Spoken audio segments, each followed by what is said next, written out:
Hey everybody, it's Tim with Horror Movie Yearbook. Interesting week for releases. We have one big one, a couple of oddball releases, and one movie that is being released specifically to capitalize on the weekend of 420. All of these movies are out on Friday, so you have some time to watch the trailers if you need to. But let's go ahead and take a look at the new horror movies out this week. Let's start with the big one. Let's start with Abigail in theaters on April 19th.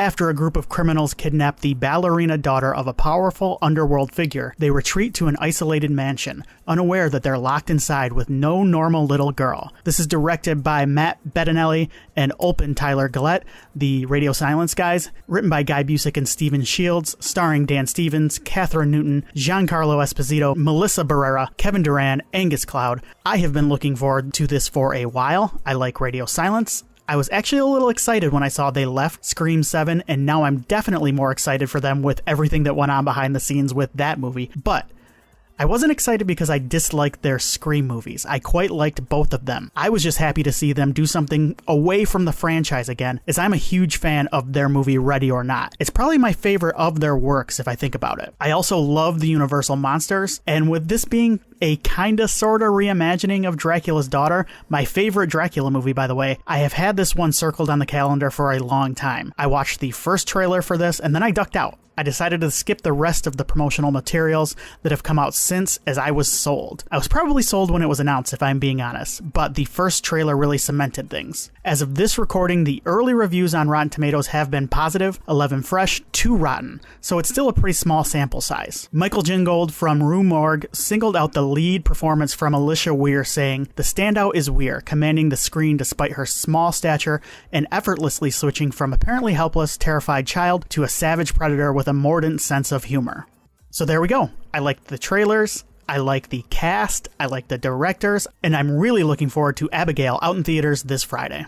Another movie that I think is out in theaters this Friday, I'm not sure, I couldn't find any information. It's called Night of the Harvest, or The Night of the Harvest. Aubrey and her friends go geocaching in the woods behind an old cornfield where they are trapped and hunted by a masked woman in white. This is written and directed by Ryan Calloway, starring Ella Bennett, Kristen Mack, and Brianna Hauser. Like I said, I couldn't find a ton of information other than a release date, and as of yet, I couldn't find any reviews. The director, Ryan Calloway, has a ton of directing credits to his name on IMDb, especially in the last few years. This is his 9th feature film since 2020, so good for him. They do average around 3 or 4 on IMDb scores. His last movie, though, called Ember in the Woods, is sitting around a 5 out of 10 on IMDb with 28 reviews. I did watch the trailer for this one, and it does look like some sort of demonic ghost is doing the killings in this.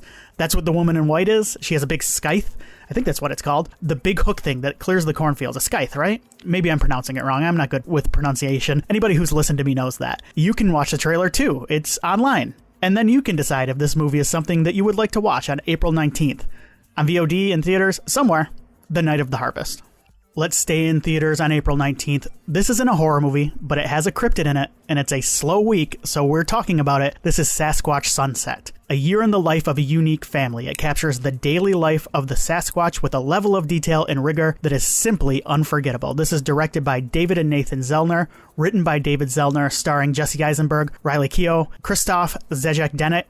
This movie is currently sitting at 80% with 49 reviews on Rotten Tomatoes. It has been described as a National Geographic special crossed with slapstick, gross-out comedy. Listen, this movie is for some people. I'm sure it's for some of you watching this right now. It is very much not for me, I can tell. But if it's for you, it actually has been out in limited theater since April 12th. It opens wider this Friday. So there you go. That is Sasquatch Sunset. A VOD release this week, this Friday on April 19th, is Hanky Panky. A man and his sentient napkin friend save the world from a dark evil in a cabin deep in the Utah mountains and also learn to love. This is written and directed by Lindsay Hahn and Nick Roth. It stars Toby Bryan, Claire Grant, and Seth Green as the voice of Harry the Hat, which is, I think, the napkin. He's a napkin hat, I guess.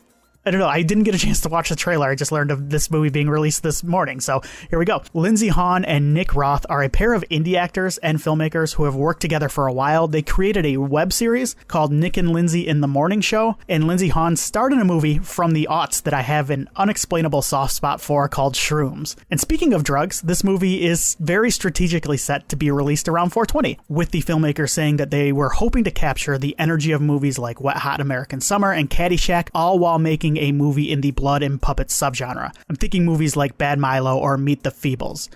David Gelmani of Dread Central said of Hanky Panky, co-directors Nick Roth and Lindsey Hawn clearly wanted to create something truly unique and memorable, because Hanky Panky is such a strange film that it almost becomes difficult to put into words. Roth also provided the screenplay, and he might have just been stoned out of his mind when he came up with this idea for the premise. And in this case, that's not necessarily a bad thing. I don't know, I think I'm kind of sold. Hanky Panky will be out on VOD on April 19th, and you can watch it all 420 weekend if you so desire. Okay, this one I want to touch on real quick. It's Late Night with the Devil, because it did have a theatrical run a few weeks back. It might still be having one, but it's also hitting Shudder this week. It's at 92% on Rotten Tomatoes with an 82% audience score. Shannon McGrew of Creepy Kingdom said Late Night with the Devil delivers a spooktacular experience that pays homage to the 1970s era of late night talk shows while embracing the eerie allure of the supernatural. One of my favorite non-horror critics, Amy Nicholson of the LA Times, called Late Night with the Devil a pressure cooker film, an exercise in small budget simplicity that leans on one set and one goal: keep 'em watching. I have really been looking forward to this, and as someone who can't get out to theaters often right now, I am really happy that Shudder is putting this up so quickly. So there you go. Late Night with the Devil is also this week. So that's it for this week. Not a super busy week, but let me know what you're watching in the comments, what you want to check out. Maybe not this week, maybe down the road. If you have some time and you want to listen to us talk Overlord, that episode is out now. Horror Movie Yearbook, wherever you get your podcasts, and also on YouTube. So check it out. Patreon.com/MidwestPodnet. If you would like to send us money, you can figure out ways to do so at that web address I just gave you. All right, I'll see you next week.